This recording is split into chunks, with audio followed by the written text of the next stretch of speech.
সাম্প্রতিক সময়ে দেশে যে অস্থিরতা তৈরি হচ্ছে বা দেশে যে বিশৃঙ্খলা সৃষ্টি হচ্ছে, এর জন্য দায়ী কে বা কারা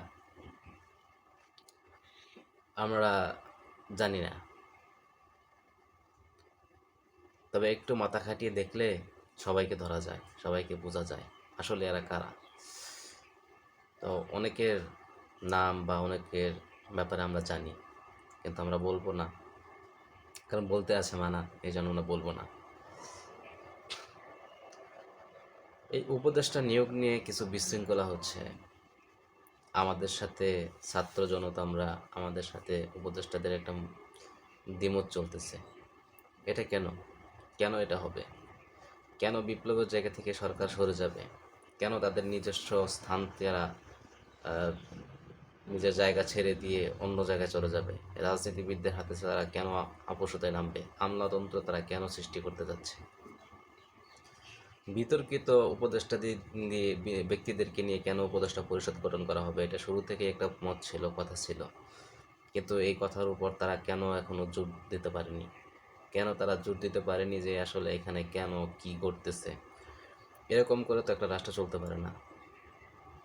আমরা সাধারণ জনগণ যারা অক্লান্ত পরিশ্রম করে মাঠে থেকে রক্ত জড়িয়ে মার খেতে গুতা খেয়ে অনেক ধরনের অত্যাচার সহ্য করে, নিপীড়ন সহ্য করে যারা আন্দোলন সংগ্রাম করেছি, উপদেষ্টা পরিষদ বানিয়ে দিয়েছি, তো তারা আজকে কেন আমাদেরকে হতাশ করতেছে? এই জবাব কে দিবে? তো যারা উপদেষ্টা হচ্ছে হয়তোবা প্রত্যেকেই প্রতি আমাদের শ্রদ্ধা ছিল, শ্রদ্ধা আছে, শ্রদ্ধা থাকবে। অতি শীঘ্রই আপনারা নিজেদেরকে শুধরে নেন, নতবা আবারও সামনে আমাদের একটা কঠিন পরিস্থিতির মুখোমুখি হতে হতে হচ্ছে। আপনারাই পারেন এই পরিস্থিতিকে সামলে নিতে। নিজের একটু স্বার্থচারিতা, নিজের একটু বুদ্ধি খেয়াল এগুলো একটু কাজে লাগান, তাহলে সব ঠিক হয়ে যাবে। আমরা আশা করব যে অতি দ্রুত আপনারা আমাদের দাবি এবং আমাদের এই উপদেষ্টা, বর্তমানে বিতর্কিত উপদেষ্টা যে যারা আছে, তাদেরকে অপসারণ করে রাষ্ট্রকে সঠিক জায়গায় নিয়ে একটা ভালো উন্নয়নশীল বা ভালো টেকসইশীল একটা সংস্কার আমাদেরকে করে দেন, যাতে পরবর্তীতে কোনো রাজনৈতিক দল এসে এসব কিছু পরিবর্তন করতে যাতে তাদের একটু কষ্ট হয় বা তারা একটু হিমশিম খায়। কেনই বা আমাদের সাথে এগুলো করতেছেন আপনারা? কেনই বা ক্ষমতার দ্বন্দ্ব শুরু হচ্ছে?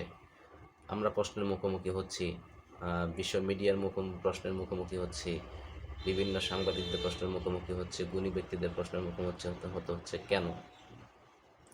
দেশে এখন পর্যন্ত আপনারা দেখানোর মতো কোনো উল্লেখযোগ্য কাজ করতে পারেন নাই। দেশে এখনও আপনারা উল্লেখযোগ্য কোনো পরিস্থিতিও তৈরি করতে পারেন নাই, যেটার জন্য আপনাদেরকে আমরা অন্ততপক্ষে 90% ক্রেডিট দেব। তো আমরা আশা রাখি যে অবশ্যই যেন আপনি দ্রুত এগুলো ফয়সালা করেন। মাননীয় উপদেষ্টা, আপনি এই বিষয়গুলো নজর রাখবেন, কারণ আপনার প্রতি সকলের একটা প্রত্যাশা আছে, আপনার প্রতি সকলের একটা আশা আছে। আপনি এই আশাগুলো অবশ্যই খেয়াল করবেন।